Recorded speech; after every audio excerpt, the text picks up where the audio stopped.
Good evening, everyone. Thank you so much for being here for this Petersham Bowling Club Readers, Books and Conversation event in partnership with Sydney Writers Festival. It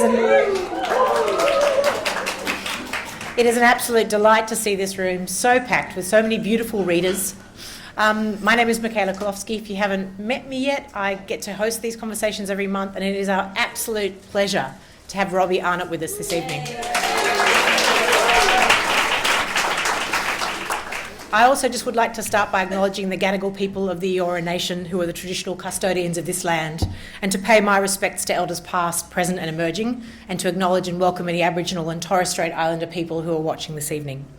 A little bit of housekeeping quickly though. We are recording. If you've got a phone, can you just make sure it's switched to silent? That would be fantastic. You're welcome to take photos. If you'd like to do a hashtag, it's either Sydney Writers Festival and Petersham Bowling Club, not and or, it's both.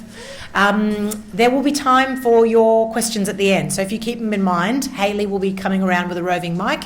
And if you keep them question-like, we can get through more of them, which would be great. You may have also noticed up the back a totally delightfully fairy-lit book table.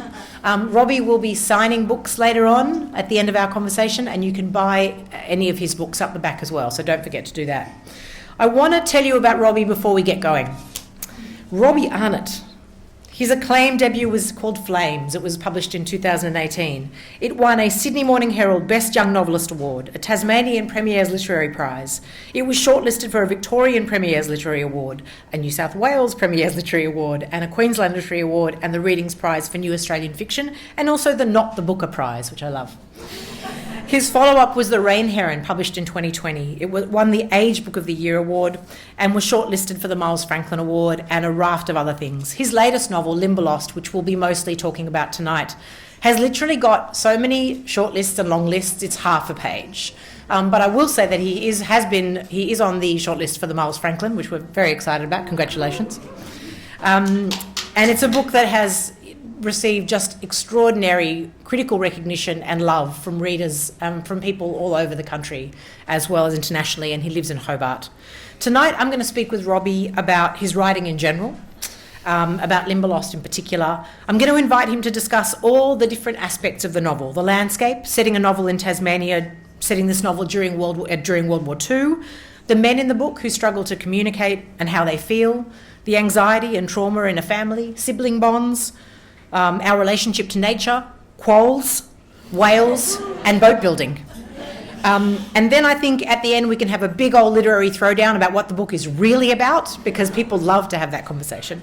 But Robbie has such an ear and an eye for creating these incredibly sparse internal characters, for bringing a place to life with such economy of language. The way he describes brothers was extraordinary, and I marvelled at how he wrote about all the moments that make up a life and how we remember those moments. Please join me in welcoming Robbie Arnott.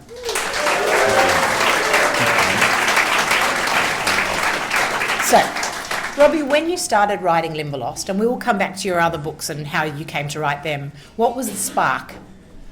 Yeah, I mean, first of all, thank you very much for coming, everybody, and thank you, Michaela, for that lovely introduction. I'm not trying to fob off your question, I'm just just very grateful. This feels like home to me. I'm very scared of large cities in general, and this just feels like a bolo in Launceston, and I'm where I'm from, and I just couldn't be more thrilled to be here.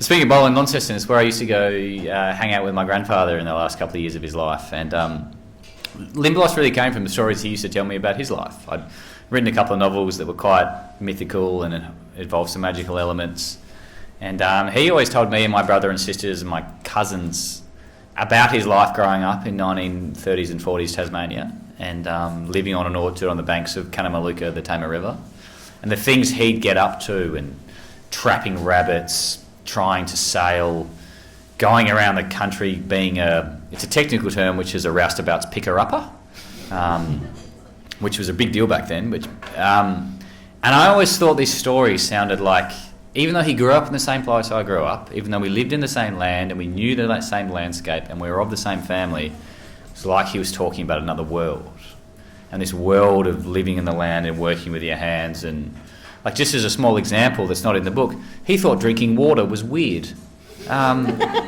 he thought that me and my cousins, I had a couple of cousins and they did a lot of long distance running and rowing and they were always drinking from water bottles, and he just thought that was the weirdest thing he'd ever seen, because he's like, I would work under the sun all day and then 3 times a day we'd have a cup of tea. So I can't remember the last time I had a drink of water. It's odd. And he lived a long life, right? Yeah, he lived to be 92. Little things like that would gestate in my head, and I think, what an interesting life he lived. And I'd always wanted to write about it, and it was only after I got 2 books out of the way that I thought, I can shape that into a novel. And the novel it's not a biography, it's not based on it's not his life, it's just little stories he would tell me about that life that I wanted to crowbar into a novel, because I thought that is a sort of life that should be remembered, and that is a sort of life that should be honoured through a story. And somehow I got it together. But that's where the spark came from. Beautiful. I was really struck in this novel by your economy of language. You describe landscape and animals and death and family relationships and men away. There's a lot of sort of the presence of the absence, these 2 big brothers in the novel who are away at war. And I wanted to know about how you also wrote about land and how you wrote about that place. In particular, how you bring to life parts of the world that maybe a lot of us haven't set foot in. How do you bring those parts of the land to life? I have a pretty simple approach to writing about landscape and writing about any place in particular, and it's 2 things. It's close watching and close thinking. So by close watching, I mean I like to spend time in that place, and with Limberlost, it's in where I'm from, it's my home, and the other places are all places around Tasmania I'm very familiar with. And I like to really try and get a sense of what it physically is like in terms of accurate detail. So, for example, to say, some people approached a vast green forest is in some sense true, but it's also a cliche. And it doesn't offer anything to us as readers. We just go, we know what that cliche is, so then that piece of language skips out of our mind and we wait for some action. And the truth is that even if a forest is large, it is never completely green. There are textures of blue and the textures of brown, and there are all these other things occurring within a forest that I find interesting. So I like to try and describe it in a way that just jags enough to be interesting. And I just hope other people go with me.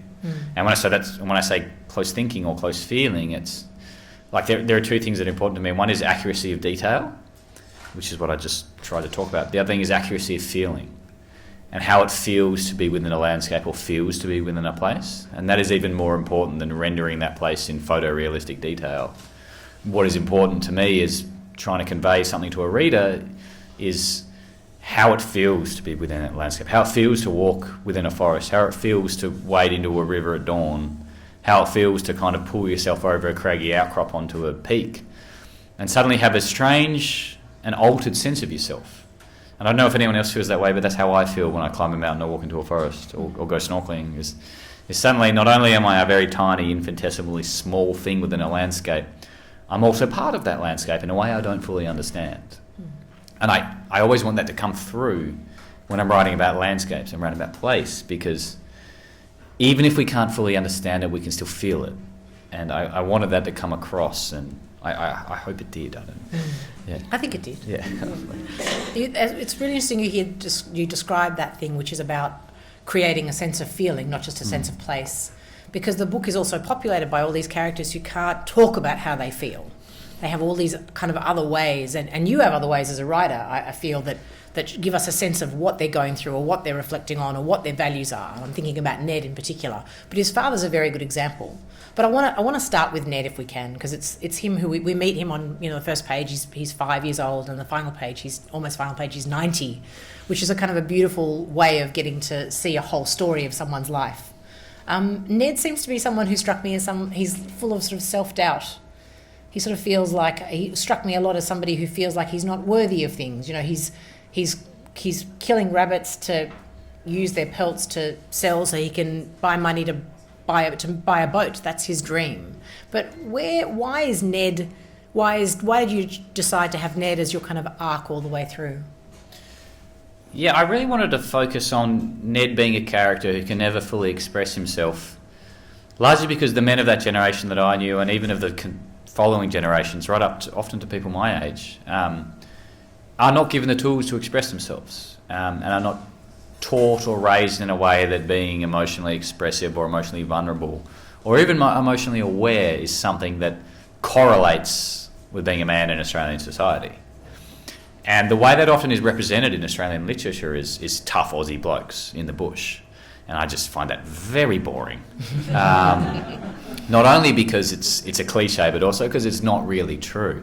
Everyone, no matter how good or how bad or interesting or flat they are, has a rich life. And what I want to express with Ned is someone who does have that kind of stoic outer Australian male toughness, because that is the culture in which he's raised. It's the only way he knows to carry himself through life. But he has a deep tenderness to him too. And he loves his family. He loves them very much, and they love him too. But no one, particularly the men in the family, know how to really convey that other than through action. And so I wanted to carry through the novel this sense of great love between the men in the family, the men in the book. And they never say it to each other, and they never know how. And I don't know where everyone here comes from, but the men in my family don't tell each other they love each other. That would be weird. I wish they did, but they don't. But they do, and they express it through how they behave. And I wanted that to come through, because I just wanted there to be a book where there were these Australian men who were confined within the rigours of that kind of bushman stoicness, but didn't let it define how they treated people.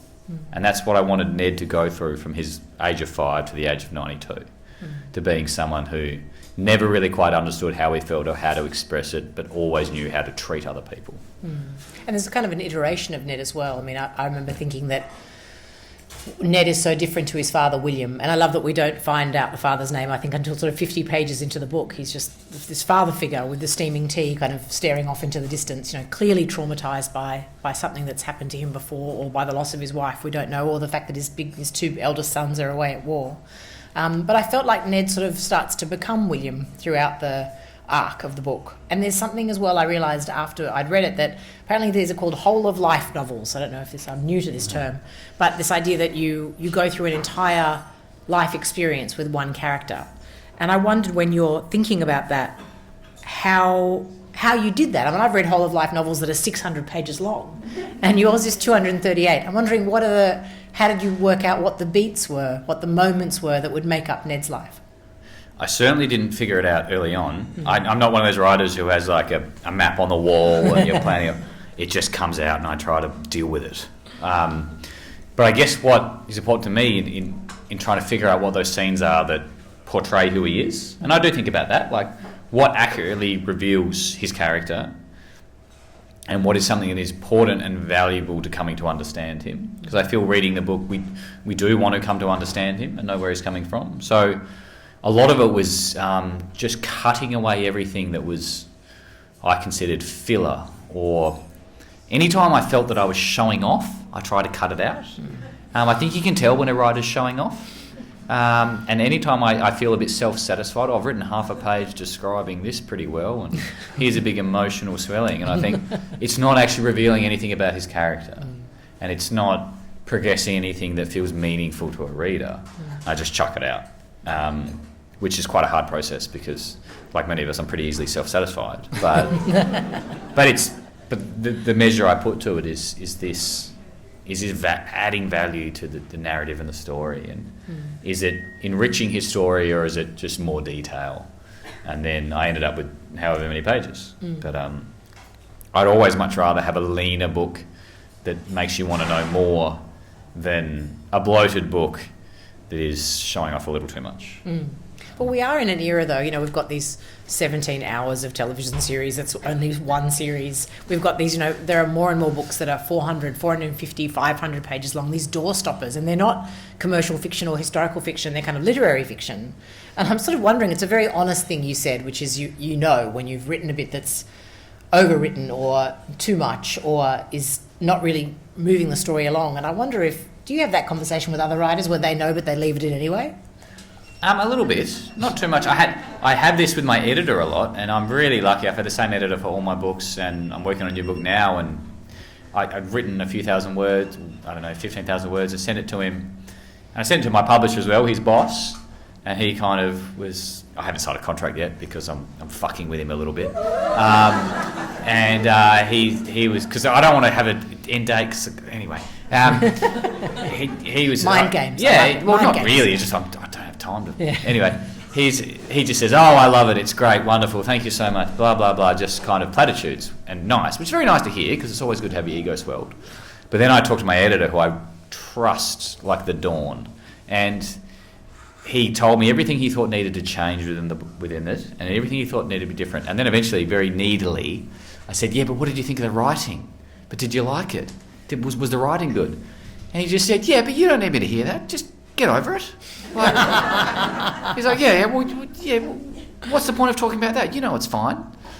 And then we get on with it. And that's the relationship I always want to have with someone helping me on my work. Is you don't need anybody flattering your ego. You need people harshly helping you make it better. But I don't talk it too much. I don't know how to talk to other writers about what they do. I don't even know what I do. Fair enough. So glad he's here. Yeah. No, I'm joking. I am glad you're here. Yeah. I wanted to ask, though, about characters because, in other novels you either get narration or you get extraordinary dialogue, and there's really beautiful dialogue.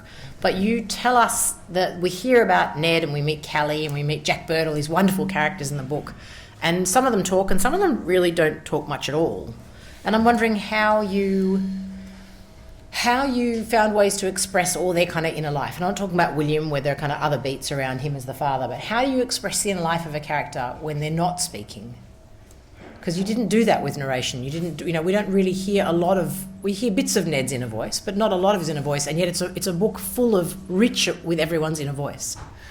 I mean, I suppose so, but there's no internal monologue going on. Yeah.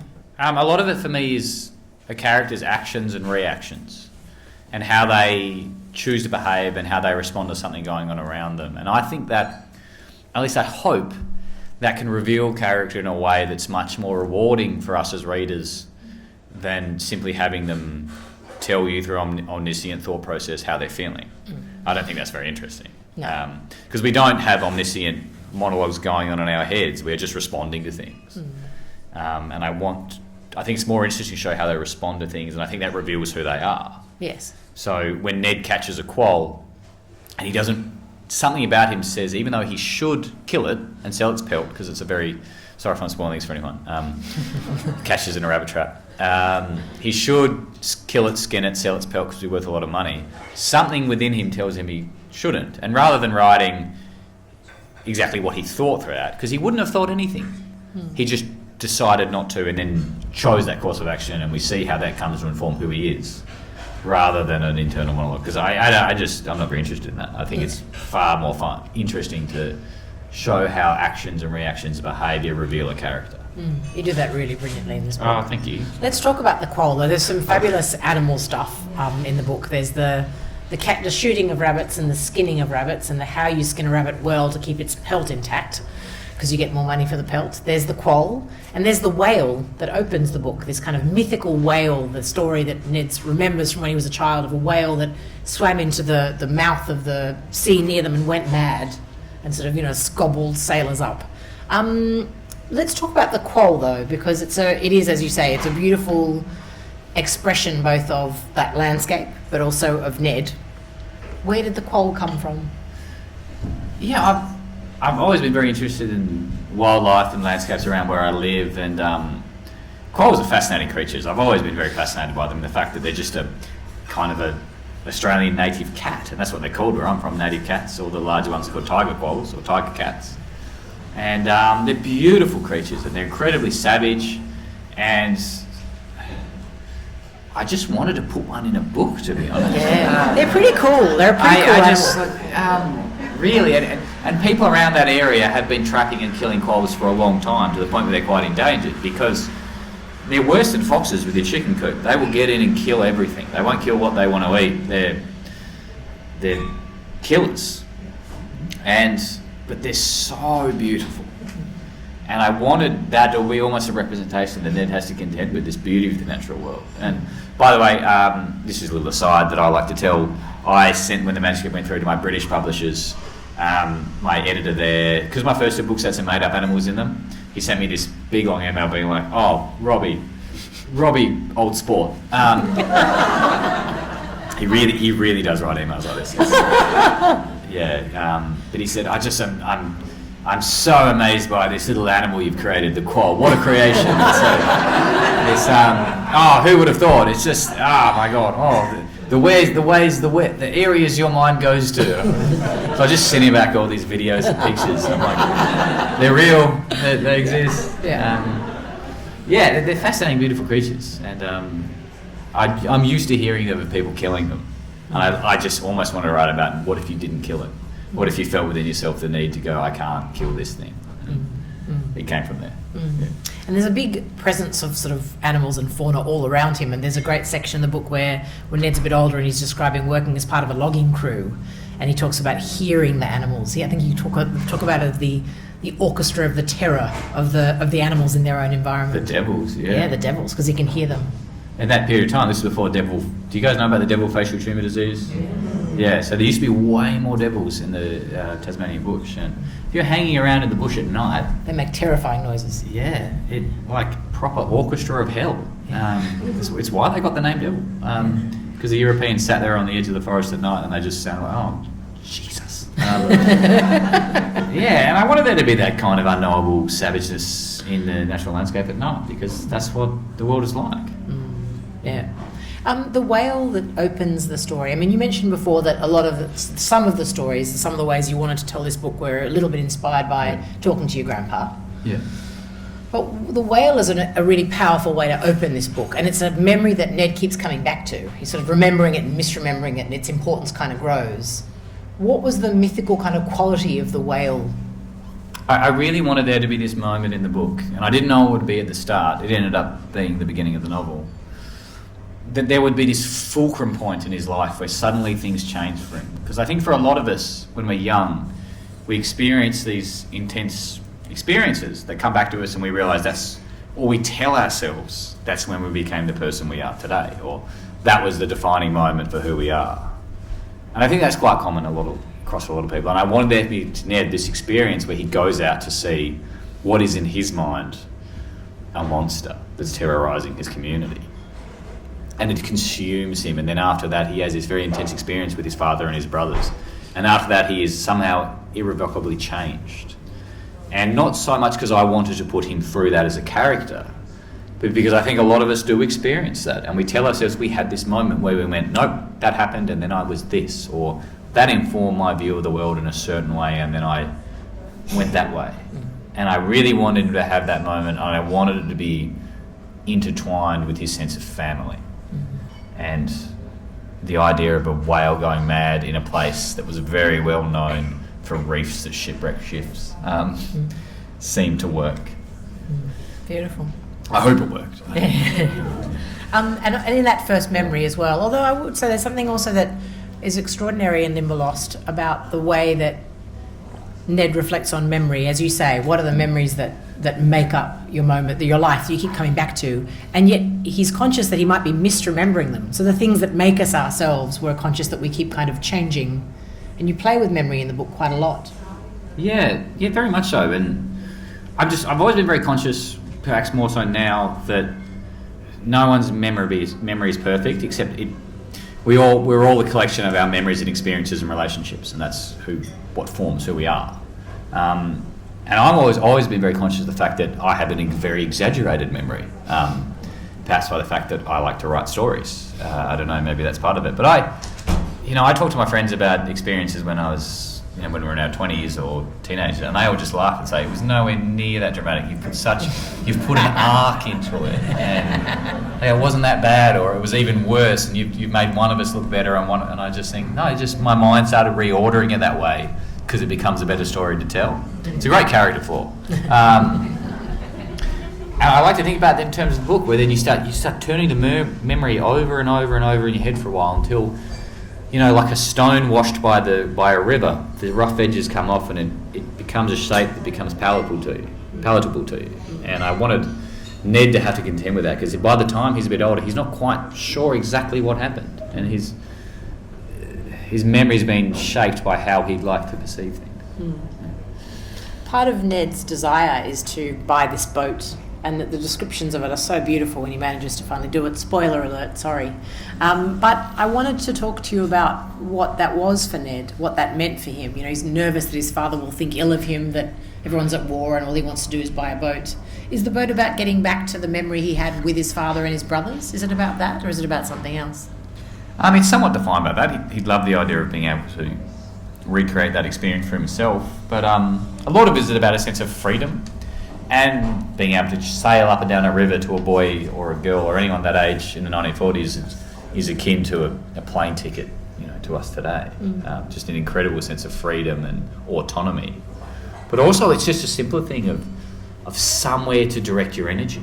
And you know, at that age you just need somewhere to pour yourself into, some sort of passion to throw yourself into.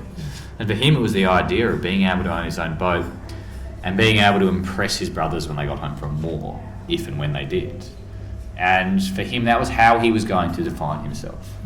He couldn't go to war, he couldn't help out that much, but the idea that they would come home and see him masterfully controlling his boat on the river was the vision in his mind of who he wanted to be. And he pursued it through the novel quite forcefully. And it's about building our own myths, and we all have this version of ourselves we definitely desperately want to be, or we wish we were, or we wish we were, and wish we could be in the past, and we wish we had been.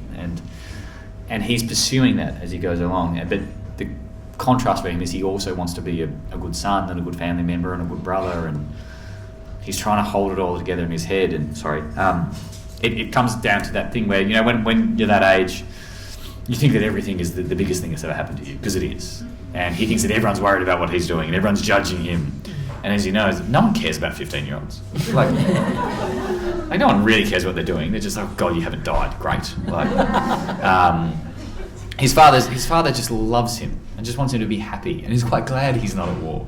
And so when he discovers that he's actually using the money he saved to buy a boat, his father's quite pleased and quite proud of him, thinking, oh, yeah, he hasn't wasted it. But to Ned, he's so caught up in the emotion of having to be able to help out in the orchard. And I think that's true, whether it's the 1940s trying to buy a boat, whether it's 2018. I don't know what jobs 15-year-olds do now, 2023. I used to work at a bakery. But it's that idea that you feel the world is looking at you and pressing in on you, expecting things of you, rather than the world just wishing you well and hoping you don't fuck everything up. And he's not aware of that. Yeah. I mentioned in the introduction that one of the things that struck me a lot about the book, and I think talking to other people who've read it, is the language. This incredible economy of language and the kind of sparseness, a precision and a concision of languages. And I wondered if you can talk about, sometimes it felt like reading poetry, and I wondered if you're conscious of stripping back language in that way, because it's so full of meaning, it's so full of resonance, and it's visceral, but it's really lean. Well, thank you. Thank you very much. I do work quite hard at it. It's quite fashionable to say, you know, it just comes out. But no, I could say either here. Yeah, no, I work very hard at it. I kind of sweat over sentences for a long time, and then once they're all together in a paragraph, that's even worse.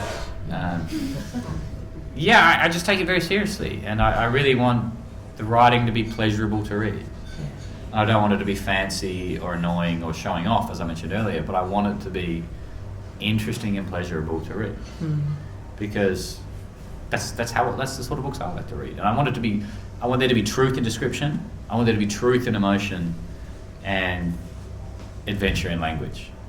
And if you can get those things working together, then that's, I think, a good spot where you go, I've never thought about it that way, but that does feel right. I've never heard it described that way, but it does feel true to me. That's the best spot to be in for language for me and for prose. Last thing you want is, I've never heard it described like that, but that's creative. I don't think that does anything for anyone. That's just showing off. You want to be like, I've never thought about the way that feels, or that looks, or that describes, or that touches, or an interaction like that. But you know what? That's interesting and true. And seeking truth through creativity, that is what I'm trying to achieve, and what a lot of writers try to achieve. And I don't have any description of how I do it, other than doing it over and over again, and then being very hard on myself. And I hope it works. But it is looking for that. It's definitely looking for that. It's not just going over a sentence going, I'll come back to that later, that'll be fine. I just think, well, then why bother? Like, if you're going to do it, you may as well try and do it as well as you can. It's a very honest answer. I like it. Oh, thanks. I can't remember the last time a book that I've read invited so much debate amongst fellow readers about what it's about. I met people today at Sydney Writers Festival who told me that the book's clearly about men who can't speak. And then I met other people who told me, well, clearly it's an allegory for, environmental degradation and how humans abuse nature. I'm like, well, it might be. But the list goes on and on. Like it's about the impact of war. It's about family. It's about all the choices that make up a life. It's about, and I just wondered, we all think it's about something specific, and we're adamant that we're right. And I wondered what that says to you about what you've written, or what that says to you about us. No, it mostly just makes me really happy, and I really mean that, because my view on writing a book is that it should be a two-way conversation between a writer and a reader. That I put everything I can put onto the page, particularly a book like this, which is about an entire man's life, and everything that I think is important to him and shapes who he is and comes to define his entire existence. And all these things that you mentioned are a part of that. And then different readers and different people can bring their own experiences and their own lives and their own readings of the text, and then infuse the book with how they feel. And so whatever they read out of it is true. And there's that idea that once you write a book, it's not yours anymore. And I believe that completely to the hilt. That the book does not belong to me. The book belongs to everybody who reads it. So I think all those things are totally valid. I didn't set out to do them. For example, the really overt metaphors and allegories, did not think about it at all. I've had some people say to me, this is definitely a metaphor. Him killing rabbits is definitely a metaphor for the war going on. I think, I did not think about that at all. Yeah. But I'll take it. But if that's what you got out of it, that is totally okay. And it's actually really valid. That's totally fine. It doesn't worry me whatsoever. But I'm not going to lie and say I was like, look how clever I'm being. No, I didn't think about that at all. Or it's an allegory for environment destruction. It's not an allegory about anything. There is environmental destruction in the book, just as there is environmental destruction in Tasmania where the book is set. It's actually very straightforward. He used to go cut down these manor gums, the beautiful white knights living on the east coast. Then he drives past years later and says, oh crap, they're gone. Like, I'm not trying to make my book sound so reductive, but this is just his life.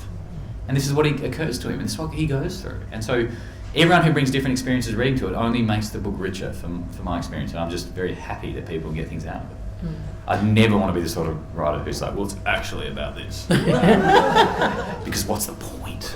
Yeah. Robbie, did you study writing, creative writing? I did an English degree at the University of Tasmania, along with a business degree, which is a waste of time. Just advanced common sense.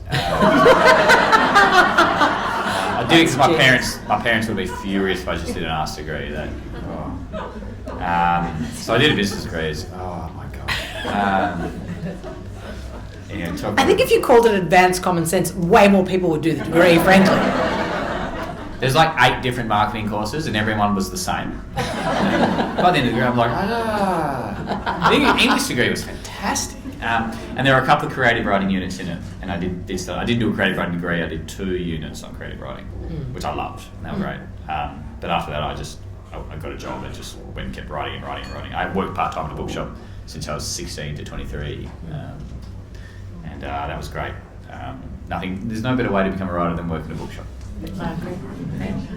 Well, I'm just trying to also work out who the people were who got you reading, who helped you learn, not how to read, but what to read and how to kind of let yourself be when you read. What about high school teachers? Yeah, I had some brilliant English teachers. If there's any English teachers here tonight, I love you. They're the best people on earth. And they just threw more books at me than I can handle. And the experience I had with English teachers growing up in Launceston was they knew I was very interested in English and writing and reading, and they went above and beyond to foster that. And it was really great. And the other one, just my mum was just perfect. Like, I just grew up in a house of books, and even though my dad wasn't particularly interested, he helped support the idea that there's never a problem if you're reading. You can't go wrong if you're reading. And like, no matter what you're doing, no matter what's going on, you could always be reading. And Like the point, my sister was 2 years older than me, and she could stay up half an hour later than me when I was 4 or 5. I was so angry, I furiously learned to read, so I could stay up later. That'll teach her. Yeah, that'll teach her. Yeah, she's smarter than me. But so it was just always part of my life. Just I just was lucky with English teachers too. I think most writers are. Yeah. When you were a kid, what were the things that blew your hair back that you loved to read? What are things you remember really left their mark on you? Oh, cool. So this is often you're meant to say something really impressive here. But realistically, I was obsessed with Animorphs. Massive thing. Absolutely obsessed with Animorphs. And then did anyone read the Brian Jark's Redwall series? Oh my God. I read every single one of those books. And so was my brother. And they're so good because they look like, it's like Wind of the Willows in the covers. And then within the book, all the woodland creatures are just stabbing each other. And it's like full medieval warfare with total graphic descriptions. But your parents don't know because they're like, oh, a squirrel, oh, my man. And they still don't know. So that was just brilliant. From the ages of, like 8 to 13 or something. And I read all the sci-fi and fantasy stuff. But there was a real moment where, because we had boxes of books in the house that we'd go buy from second-hand op shops and things because I would read so much. My parents were like, shut up, we'll go to the op shop. We'll go to the library. But eventually my mum said, fine, you've read all those. Do you want to read an adult book? And I was like, no, they're like Dad's books, which was all like David Baldacci and James Patterson. Not interested. And he was going bald. Nothing wrong with being bald, but, anyway. So Mum, and honestly, this sounds a bit silly, but Mum gave me Slaughterhouse 5 by Kurt Vonnegut. She said, well, you like this sort of sci-fi fantasy thing, have a go at this. And I was like 15, and I was like, whatever. And I read it and I was like, this is so good. And then she gave me a bunch of other books. She gave me Joseph Heller, Catch-22, and a few other things. And by the time I was 18, I was stopped reading sci-fi fantasy. Nothing wrong with sci-fi, no, I still like it. But I become an awful late teenage literary snob. But I just kept reading ever since, and it's the only things that kept me going. It's just I still think of myself more as much of a reader as a writer. Like nothing excites me more than, and you guys might experience this, when someone gives you a book or you pick up a book and you get to a page or two and you go, oh shit, this is good. Like, oh, they've got it. And then you're yelling to your partner across the house, and for me, I'm like, Emily, it's really good. But yeah. Sorry, I went off on a tangent about reading. No, I love it. That's exactly what you're supposed to do tonight. Yeah. And what about lately? I mean, I know that in the first 2 of your books, a lot of people talked about the beautiful kind of magic realism elements of them. And I wondered if there were writers in the last couple of years where their influence on you can't sort of help but seep in. Yeah, I think a really big one for me is Max Porter out of the UK. He's got a book out at the moment called Shy, which is really kind of devastating and beautiful. But Lanny was such a... That's extraordinary. It's an extraordinary book. And I love it. So I'd say Max Porter mostly. But over the last few years, and all since I've been in my early 20s, I think Annie Proulx is such a huge influence on me. And I hope other people like her work, right from the shipping news, but also through to her short stories. The way she describes those American landscapes, and any sort of landscape she goes to, and the relationship people have with it. And she does write a lot about people who don't say all that much, but reveal themselves. I think she's a master. And so I'm a really big fan of Annie Proulx. And Dennis Johnson is another one. If anyone likes Limberlost, it's a pale homage to a book called Train Dreams by Dennis Johnson, which is thank you. Yeah. It is just a brilliant book, and so there are probably some influences without going into a giant shopping list. Yeah. You did say it's a mean thing to ask someone with a book that's out now, but you did say that you're writing at the moment. Can I ask if we can have a little sense of what you're working on? You're allowed to say trouble. I'm trying to write a new... No, I won't do it any justice. Okay. That's all right. Well, it'll change 1,000 times. Yeah. And it's... I probably not. Sorry. All right, a little bit. It's about... You guys know how people think... a lot of people think that there's like escaped massive cats in the different parts of Australia. That'll do. All right. A bit of that. All right. Just a bit of that. Yeah. Okay. That's a good taster. Yep. I like it. We're actually ready for questions from our beautiful audience. So we're going to turn the house lights up, and Hayley's got a roving microphone. And if you have a question when the lights come up in a second, we'll be able to see you. There you are. If you have a question, pop your hand up. Robbie would love to hear from you, I'm sure. Are we on? It's very hard to go first. Anyone got a question? There we go. That there, and then down the front. Thanks, Julie. Yeah, so I absolutely loved your book, and it was, sometimes it's hard to read. It's what's on Twitter, what's on Facebook. I'll read my book for a bit and I'll go back on Twitter. Your book just consumed me, so I really loved it.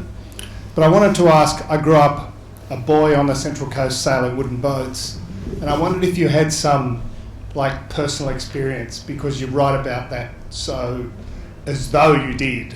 And if you didn't, then you did a fucking great job. But I'd be interested to know of your experience growing up sailing. Yeah, thank you very much. I've never owned my own boat. I've been sailing with other friends quite a lot, and my family have had boats. So I wouldn't consider myself a sailor, but I have done it with family and friends. And I interviewed quite a lot of them very extensively about checking what I thought was true to be true against reality, and they were very good with that. And my grandfather did have a little wooden sailing boat, and before he died, I recorded a lot of conversations with him on my phone, and he always told me a good story where he and his neighbour, who came to be his brother-in-law, in case anyone's read the book and you see where I draw that from, were out sailing with the boat, and they stuffed around and they accidentally threw the centreboard over the side, which is much bigger than the centreboard is a very crucial piece. And then his soon-to-be brother-in-law jumped in after. He said, "What do you do?" And he said, "You'll drown trying to get out of the water." And his brother-in-law was saying, "Yeah, but if I don't get it, Dad will fucking kill us."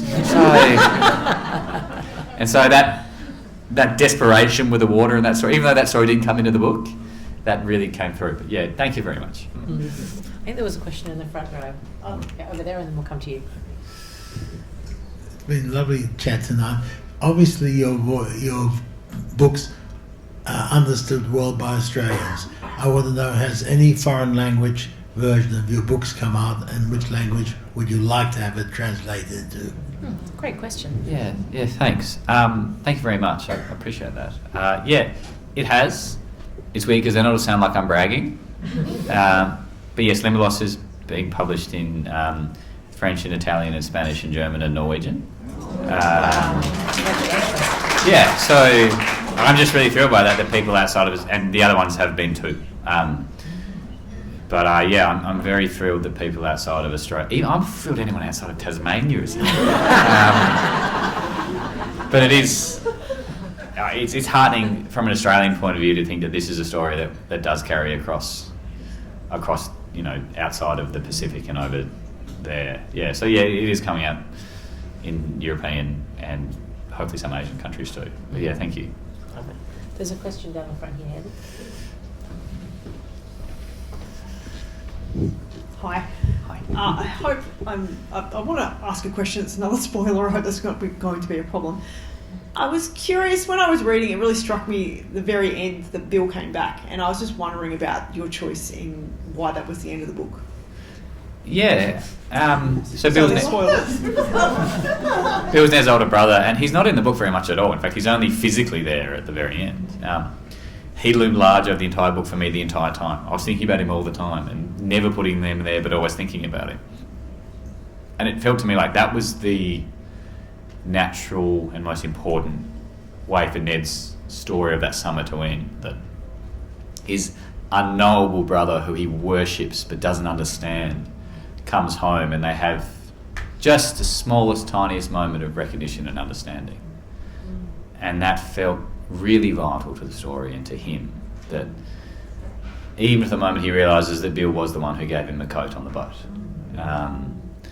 that there's this strange and jagged pulses of love between them that they will never talk about but will remain with them for the rest of their lives. And that felt, even to the point where Bill was coming down the driveway and he doesn't even recognise, he thinks he's this raggedy, skinny guy that by now he could physically toss out the driveway if he wanted to.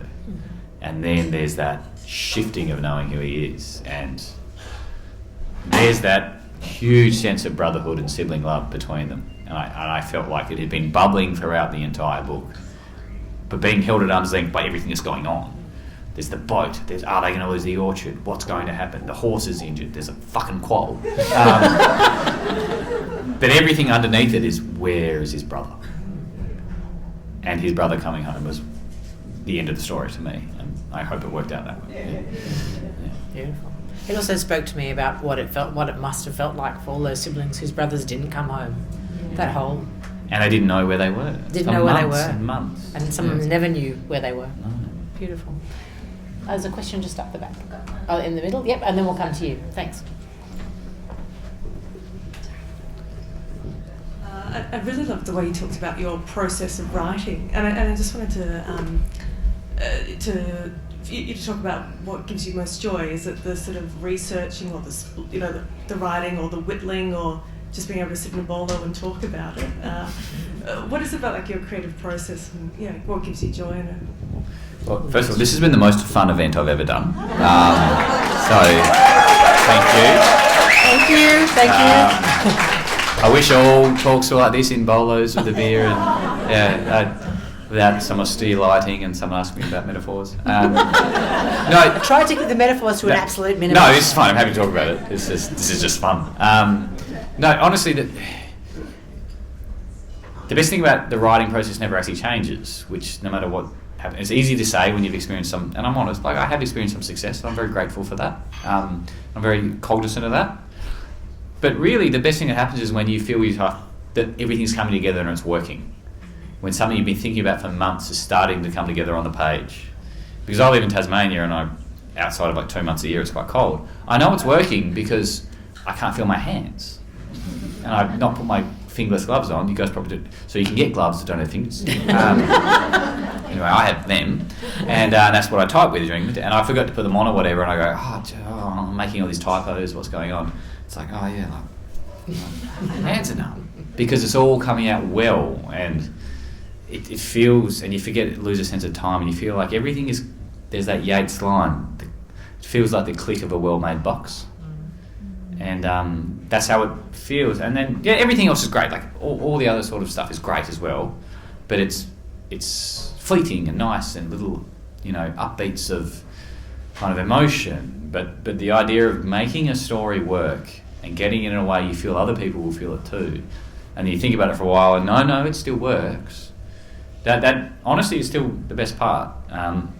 Probably it sounds like a dick thing to say because I've had 3 books that have done okay, but it honestly, that's the best feeling. And the other best feeling is when someone tells you that the story connected with them, because even though a book, what does it retail at $32.99 or something, or you have to go to a library and lend it, to have that connection with somebody, and then we go, that book meant something to me, is the nicest feeling in the world. You can't beat that. It's really great. Lovely. There's a question just on the other side, Haley. Yes.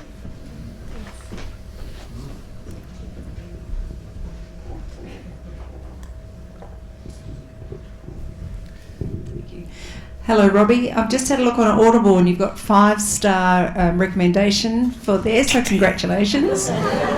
Can you just tell us a bit about that process and how much say you get and the narrator choice, or if you have any say in that? Yes. I love talking about this because it really has very little to do to me, which is great.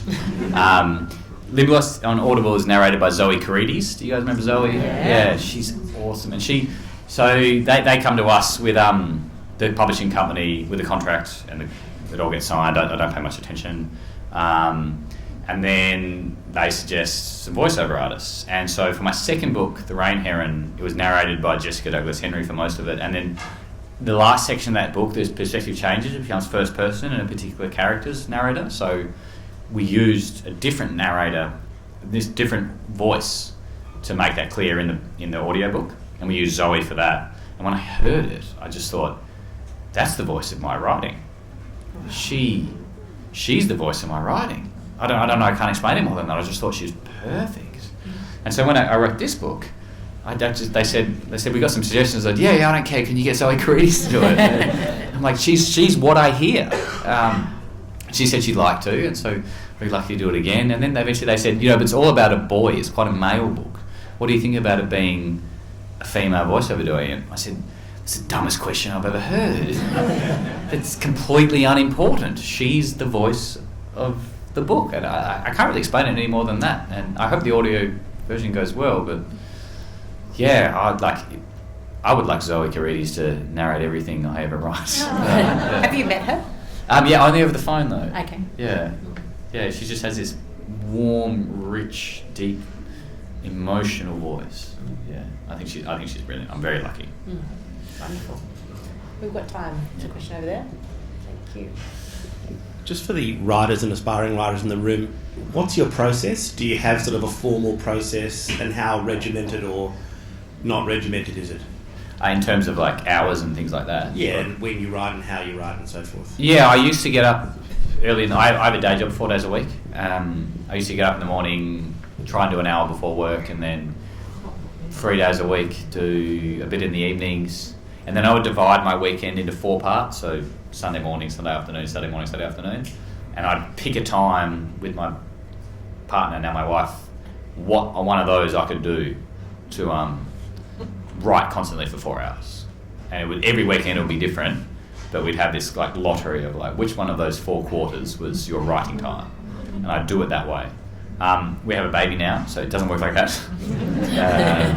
We're very, very happy, absolutely over the moon. And now it's a little just like, whenever you got it. But yeah, that was very much my process of just picking the times out like that. And in terms of figuring out what to write or whatever, it was a combination of time at the desk and time walking. And I'm conscious that doesn't work for everybody, but for me it was, if it's not working at the desk, go for a walk.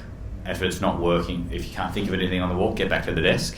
And it was kind of ping-ponging between the two, and that would always make it work. It was either figure stuff out in your head, away from screens, away from everything, never listen to music or anything, like don't own any earphones. Nothing wrong with it if you do, just I don't. And then back to the desk to write, back for a walk. I know Aaron Sorkin, who wrote all the the West Wing and the other things, he took like 9 showers a day. Because that was his version of going for a walk. He'd be like, I can't think of this. So he'd get to the desk, into the shower. And even though I wouldn't do that because my skin wouldn't work that way, that I can totally understand how that would work, because it was the subconscious to think and the writing to do, and just zipping between them. Yeah. So I hope that is helpful. Yeah. There's another question, Michael. Yeah. First of all, I'd love to say I love the way you wrote about the boat and the hue and pine and the building of it, because my brother's a furniture designer and maker who studied in Tasmania, and he's done a lot of clinker-built inspired furniture. But what I wanted to ask about was Ned's sister. So there's not many women featured in the book. There's the vet, who's a very substantial figure and very, firm in the way she behaves, and then there's the girl who becomes his wife, and at the very end a couple of his daughters.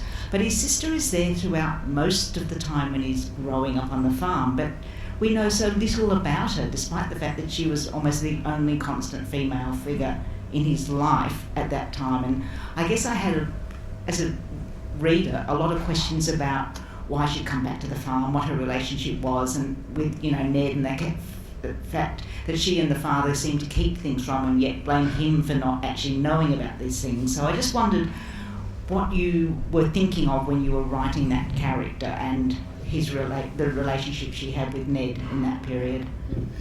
Yeah, thank you. I very much thought of his sister Maggie as this character who is like just out of choices, and she's very driven by duty. And so she comes back to family because her mother has died a long time ago. And unlike Ned, she's an adult, and she basically takes control of the orchard because she sees no other way other than she comes and takes care of it. And she loves Ned very much, but she's quite harsh on him and quite mean to him. Because like many women of that generation, and many women up until now, she just doesn't have the luxury of time to do anything for herself or to do anything other than what she feels needs to be done. And her father is not really functioning that well. So it is her who keeps the orchard running. It's her who keeps things in check.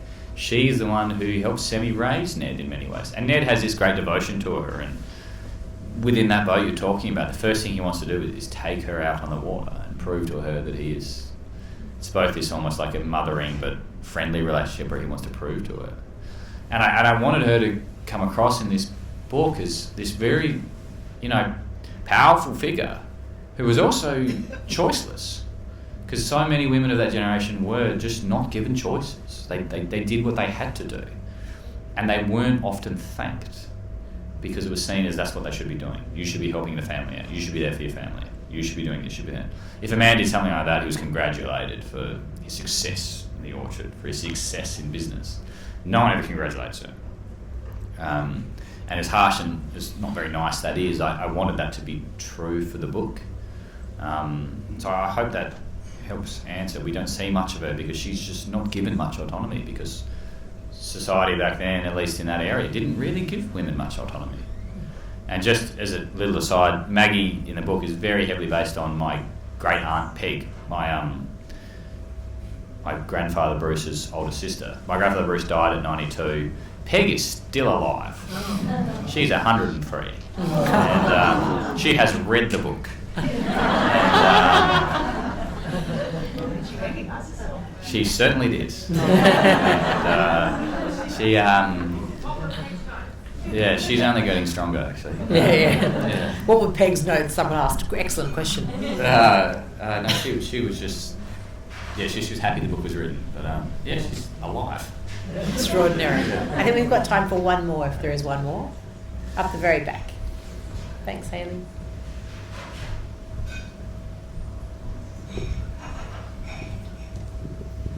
Thanks very much, Robbie, for your insights and commentary tonight. Really love Limberlost. I'd like to ask you about the arc of your writing, or at least the published 3 books. If anyone hasn't read Flames or The Rain Heron, I would strongly recommend they do. But in my eyes, there's an arc of style, and I wondered if you could make some reflection and comments on that, whether that Flames is a very playful book with lots of magic realism, and then The Rain Heron is a very tight narrative with a heavy mythic element in it, and then we have Limberlost with much more of a naturalistic style. Can you make some comment on that progression and whether that's conscious and where perhaps that's going, or Yeah.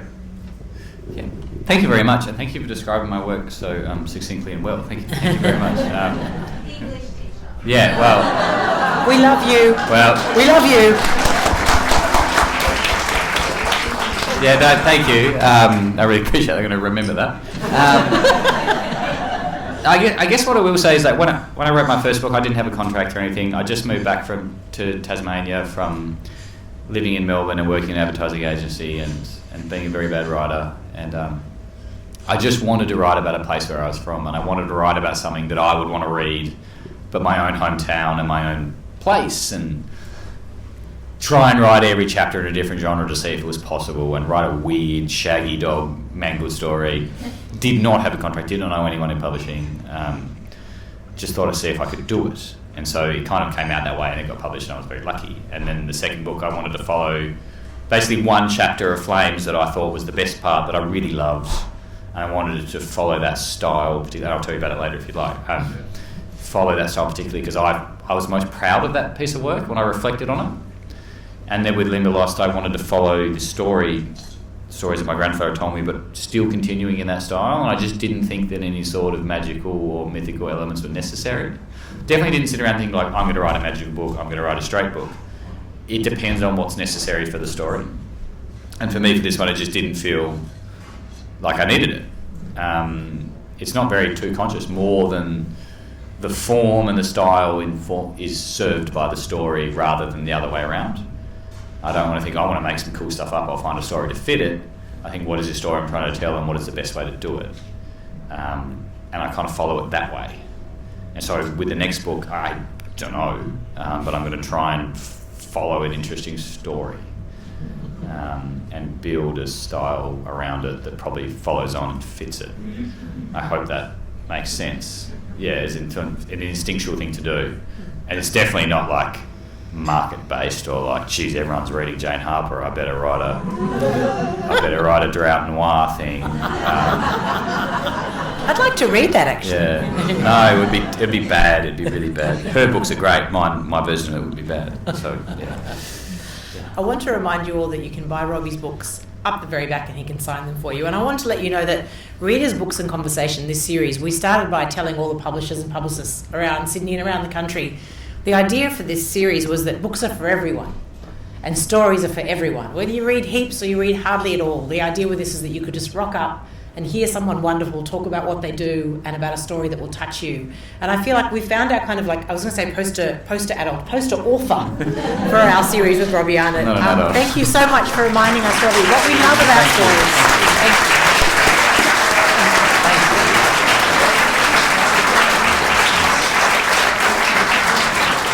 Thank you. Thank you very much for coming, everyone. I really appreciate it. And thank you so much to Michaela for organising not this event, but this whole idea. I couldn't agree more, the books for everybody. So thank you so much. Thank you.